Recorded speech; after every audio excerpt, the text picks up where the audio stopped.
episode of Data Gurus. This is Sima Vasa, your host, and today I'm joined by Anouar El Haji, who is the founder and CEO of Veylinx. Welcome, Anouar.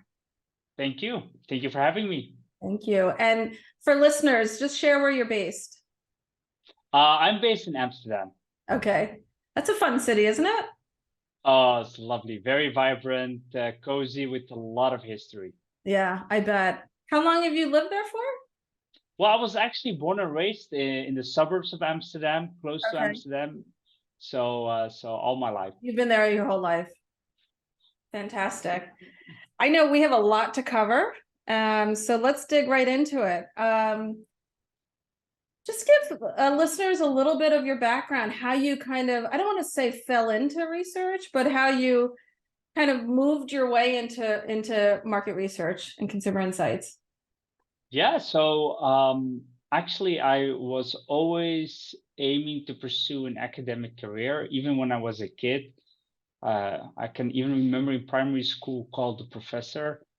So once I got the opportunity to really, finish my master's degree, finally also able to obtain a PhD position within behavioral economics. Wow. I was really adamant on pursuing an academic career, and I was and I still am a very big fan of these major figures like Daniel Kahneman, who really pioneered and brought together the field of psychology and economics.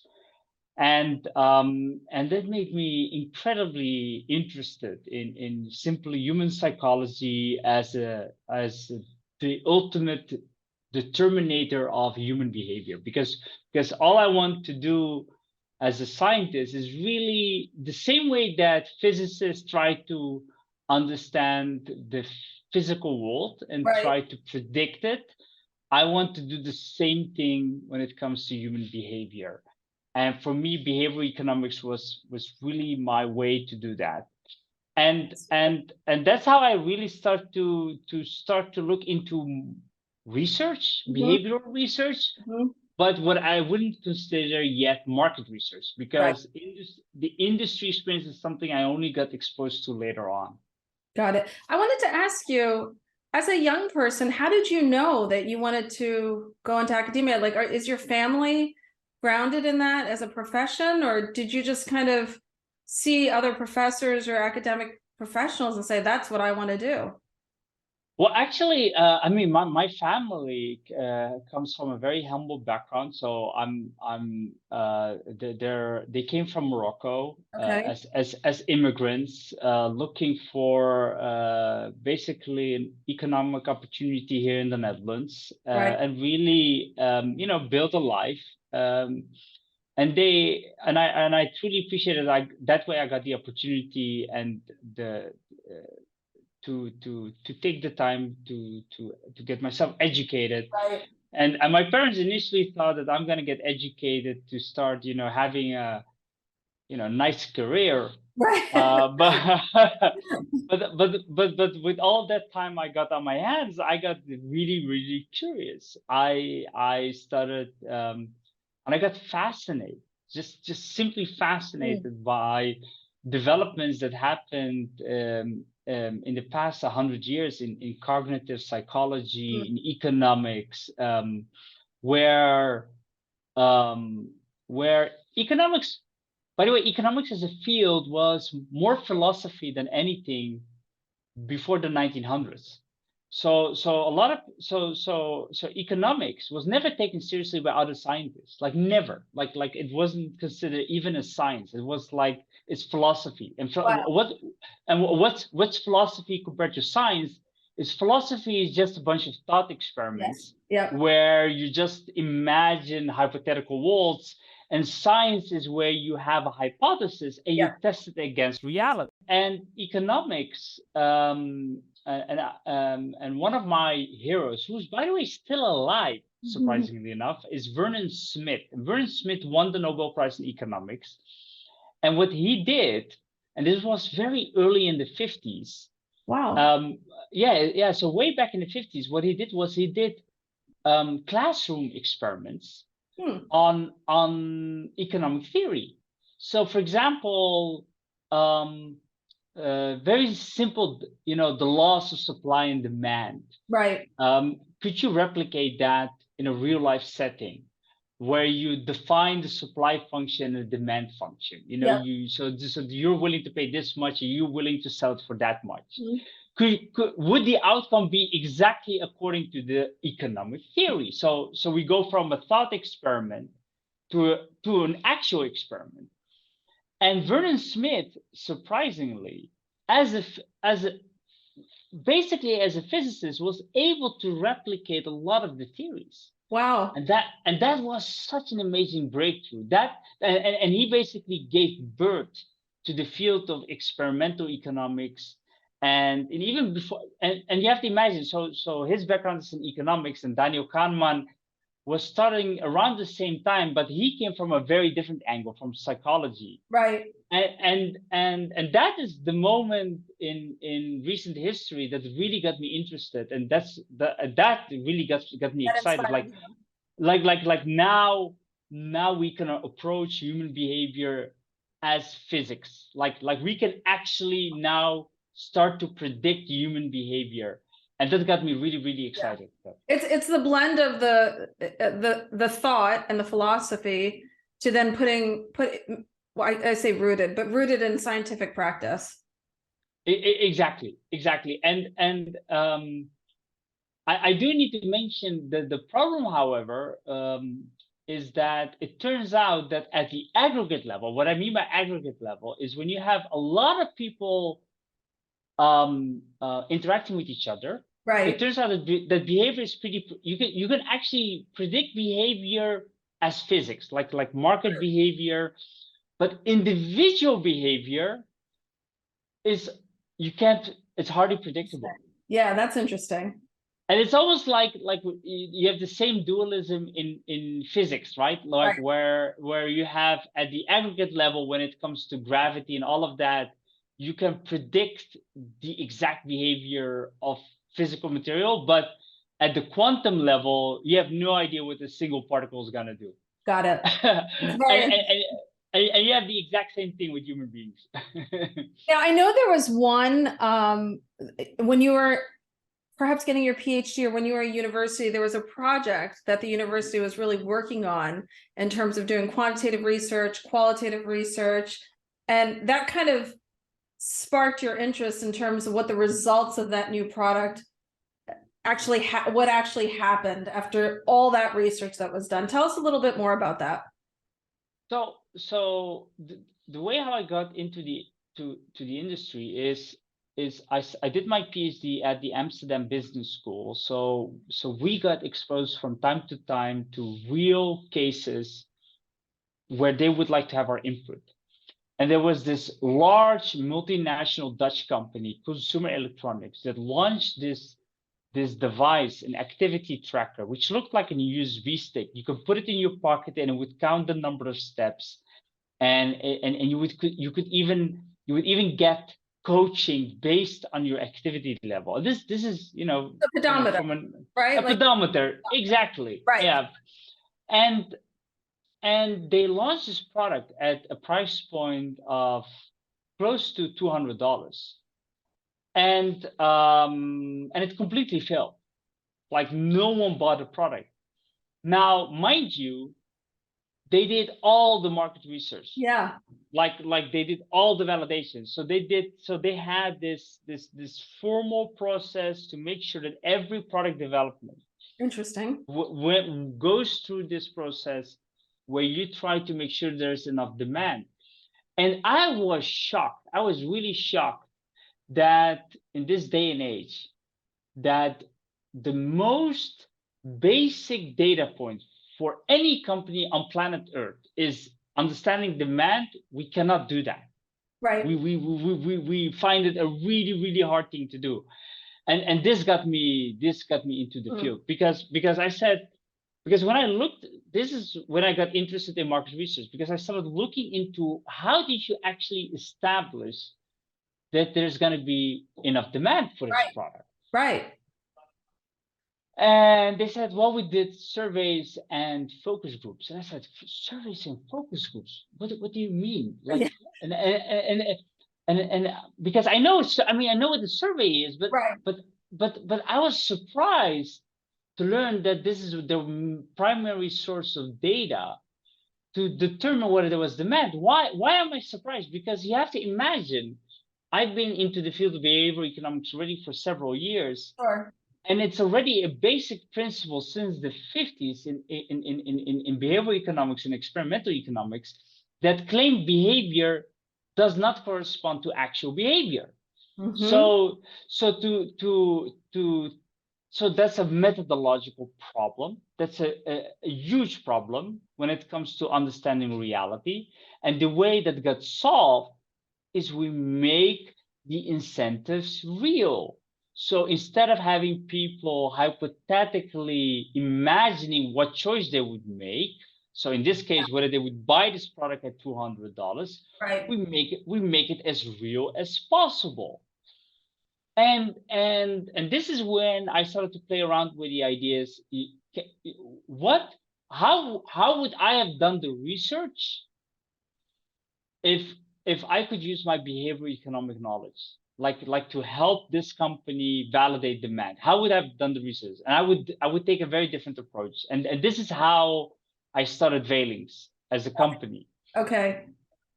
which is, instead of having a survey like where people only provide their claimed behavior, we actually make them risk their own money.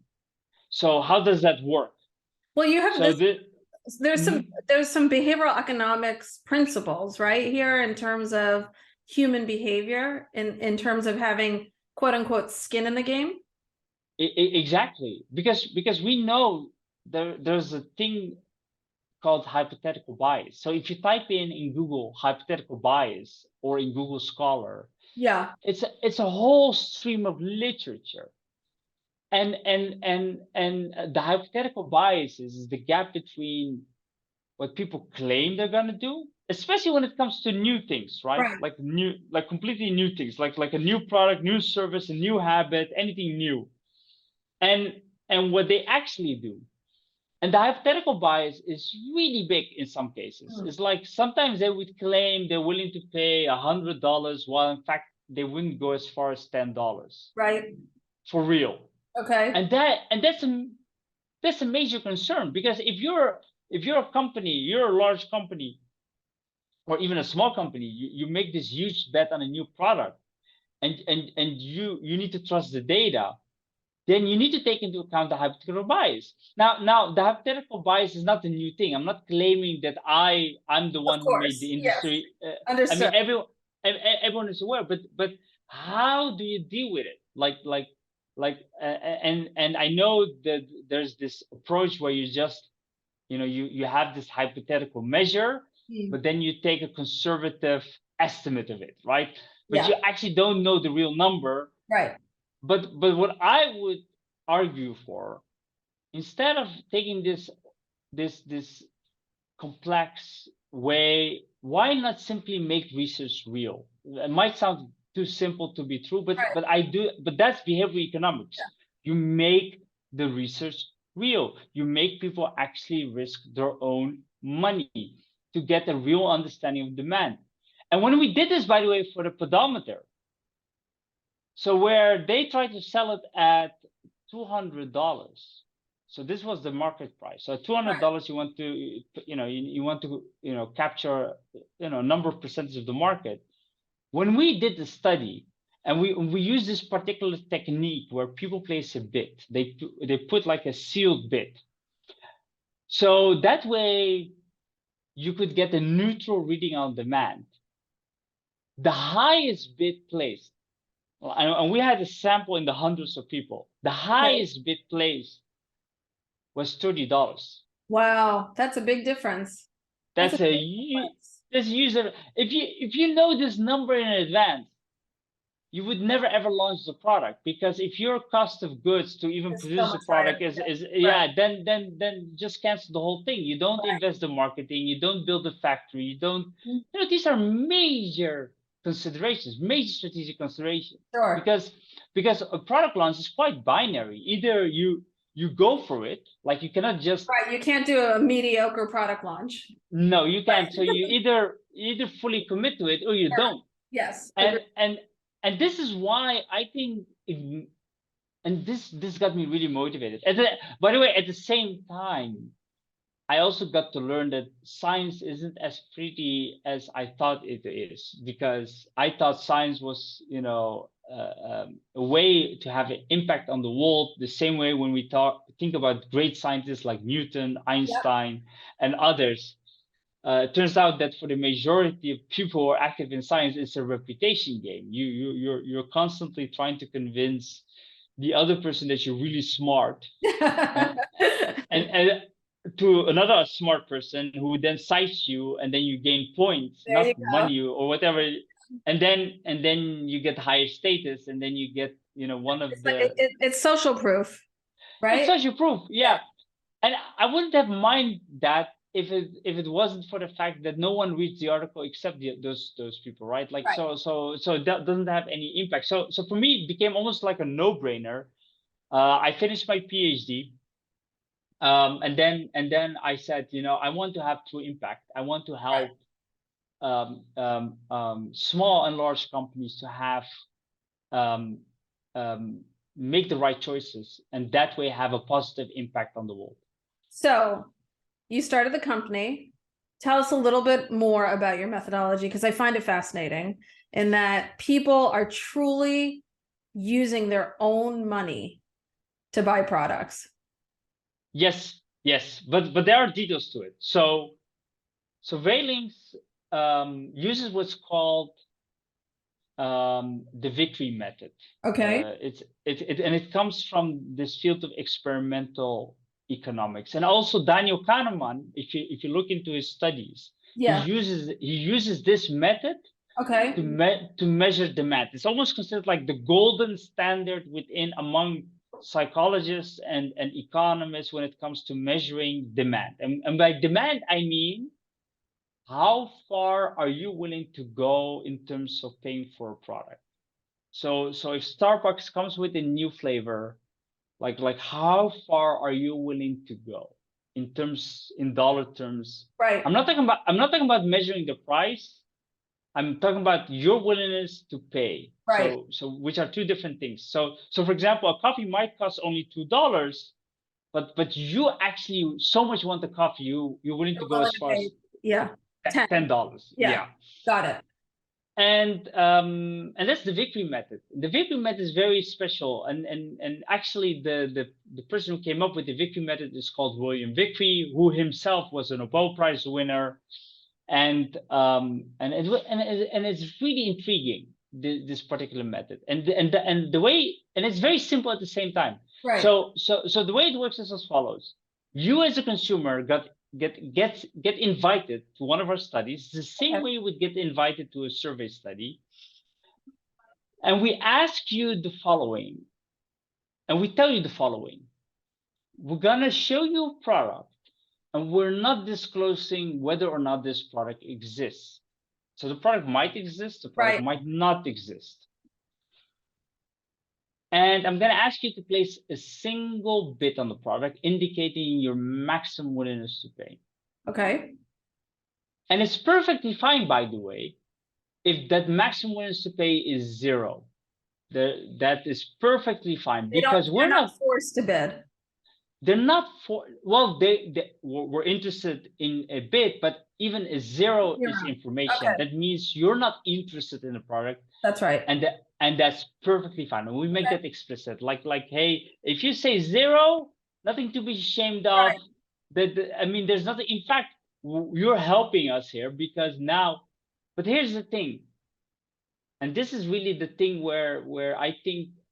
I don't think anything like this exists within the industry right now, which is if the product is available and you place the highest bid, then you actually need to pay. Right. And have people challenged you? In what sense? Like they actually have to pay, or are they excited about getting the product because they knew they were going to pay anyway?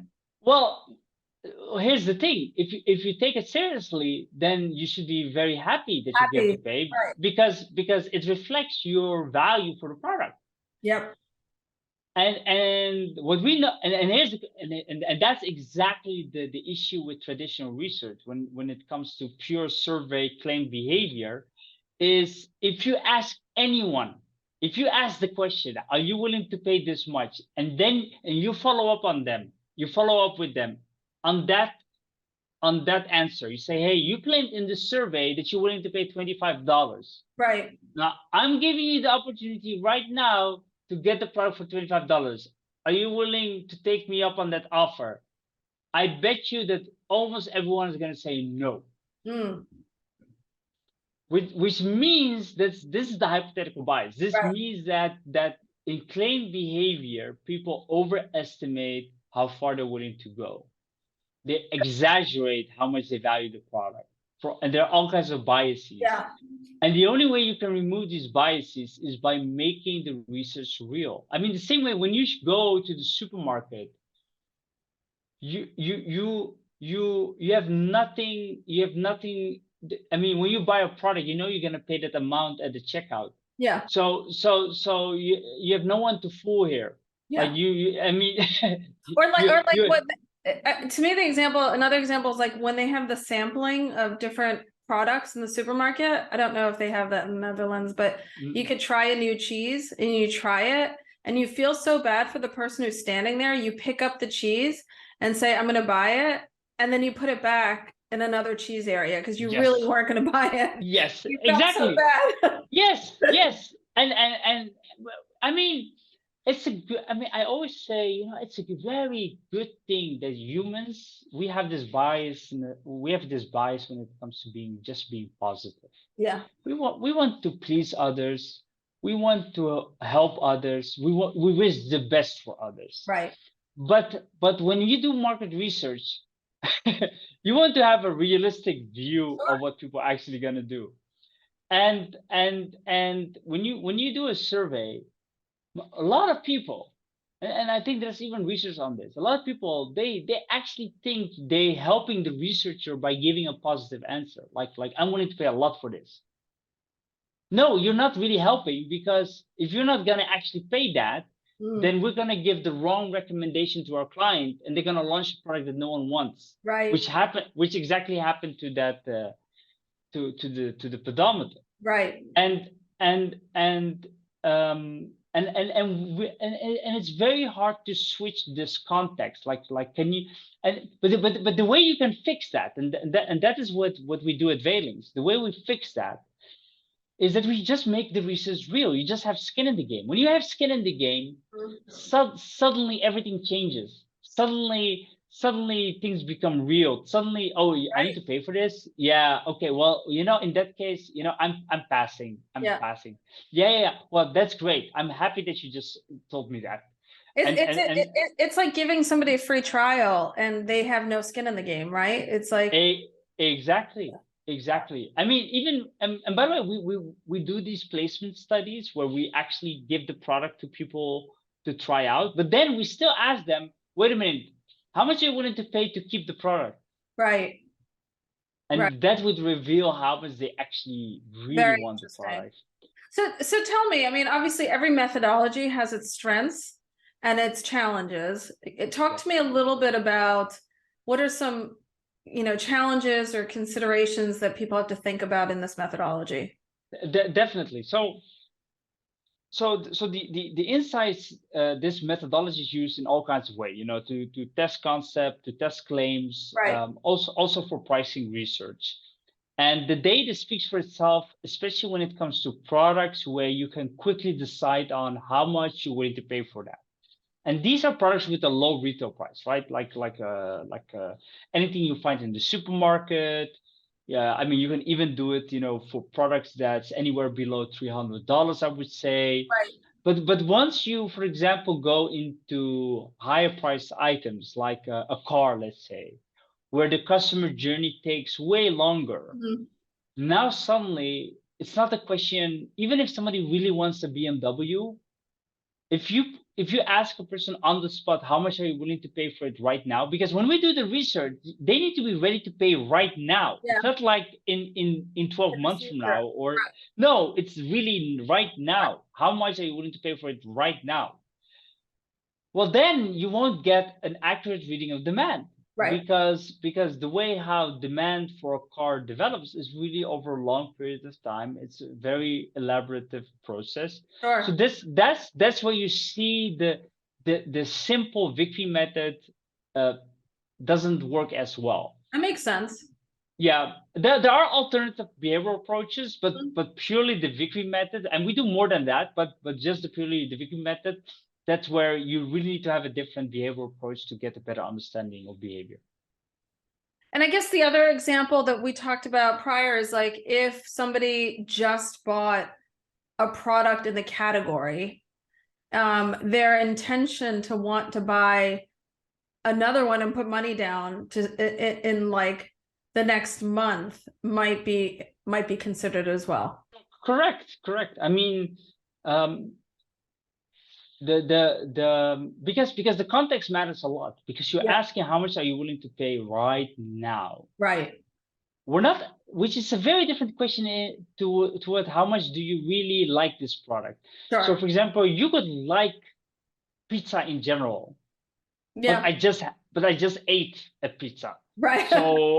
So I don't I want can't a even think second. about it right now. Exactly, I don't want the second pizza, but in general I like pizza. Yeah. So we're much more likely to capture the moment right now, like take a snapshot of reality, Sure. than having a general understanding. And we already have that, by the way, for our clients, a more conservative And then measure. right. Then having, I just ate a pizza, but in general I like a pizza. So that blurs the picture for us a bit. But those are indeed drawbacks and considerations you need to take into account. Sure. So let's talk about the hot topic that everybody's talking about. It's AI and chat GPT and, basically, are we all going to be eradicated? It's a great question. I mean, maybe to give you a bit of context and history about Veylinx. When I started, I wasn't even aware of the industry that much. So, for example, I wasn't even aware of the existence of research panels. So Okay. when we started out doing our studies, our behavioral studies, we built out our own community here in the Netherlands. And it was really cool because you had this community that knew, as part of the customer journey, that they have to pay for a product if they win and whatnot. And they took it, so they take it really seriously. So I remember we had even this team shipping products the whole time. And we still do that, but we're now also engaging with research panels. Right. And when I got introduced to this world of research panels, and I started to understand, so how does this work exactly? So these are people who basically signed up for a panel. They are rewarded by points for their opinion. And that already gave me like, okay, wait a minute. So for them, it's going to be really strange if they suddenly have to pay for something because they're getting paid.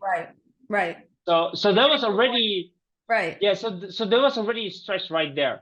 And then I realized, wait a minute, so if they're getting rewarded to fill out surveys, it means, me as an economist thinking, so there's this incentive to actually game the system. Because if you misrepresent yourself, then you can find ways to gain more points. And indeed, this turned out to be an issue with panels. And in fact, I'm part of the data integrity council as part of the Insights Association, where that's already becoming a bigger problem. Now, fast forward to 2023, and we have now the introduction of ChatGPT, and AI is not a new thing, but it's got to a level where it's able to pass all human checks. Right. And Amazing. I think that's a paradigm shift. That means right now there's no way of telling when you're collecting data online whether the person you're interacting with is an actual real person or a bot. On top of that, there's a real incentive to have a bot doing the work. Yes. Because there are points to be collected which can be turned into money and other valuable items. So and this is really threatening to the industry, to market research. And I really think right now it's still still not. I think people underestimate how big of a problem this is going to become actually, because I think it's going to be paradigm shifting, because once it becomes so polluted, and at the end of the day, what we try to do within the industry is to provide that confidence to our clients. So that's also why I got into the industry, Right. is to help our clients to make the big decisions based on this data. And if that confidence disappears because we cannot trust anymore the data that we're getting, well, then we have a major issue at hand that we need to really rethink and how we interact with people, panels. Right. I mean, yeah, I totally agree with you. I think the reality is that whenever things like this are threatening to a broad industry, the most important thing is that the industry works together to solve the problem versus individuals going, or companies individually trying to figure it out. And I see that happening, which is good. But it's just a matter of really, nobody, I guess the question I always wonder is, do we all agree to the level of urgency that's required here? Well, the unfortunate thing, and this is across all industries. Yeah. I mean, even in the oil industry, everyone is aware, for example, of the risk of an oil spill. Yeah. But how much priority does it get on the agenda? Unfortunately, is often too low. Yes. Until it actually happens, right? And then suddenly, yeah. and the big question is: are we waiting for our oil spill? Yeah. Exactly. So if that's the case, then I rather not go through that route. So I'm in favor. We as indeed, instead of having individual players coming up with their own solution, instead what we should be doing is putting it on the agenda proactively. Yeah. Especially the ones that are so close to the actual drilling, right? I mean, so we see it with our own eyes, the dangers. We see it, how much of an issue it is, and we need to raise the awareness and put it high on the agenda and say, hi everyone, this is now a major risk factor, and we as an industry need to take care of this. We need to give this more priority. And even though it might hurt in the short term, it's going to help everyone in the long term. And it's a collective problem. It doesn't matter where you are in the ecosystem, it's a collective problem. It's indeed. And at the end of the day, we want to execute on the promise that we can deliver high confidence insights to our clients. Yes. And that means we need to solve this proactively and to be able to deliver on this promise. And we have to, and ChatGPT, so far, I haven't seen ways to really go about the problem. Like, can we really solve it? I mean, we used to have these, basic checks like speed checks, CAPTCHAs, and whatnot, but those all fail now. Like literally, they fail. Like we need to go beyond that, and that means we all need to come together and really make we need to put it on the agenda and come up with a solution or multiple ways of tackling this. For sure. Yeah. Anouar, it's been a pleasure talking to you. Thank you so much for joining me. I'm fascinated with the work that you're doing, and I'm so glad that I met you. All right. Thank you. Thank you for having me. Thank you.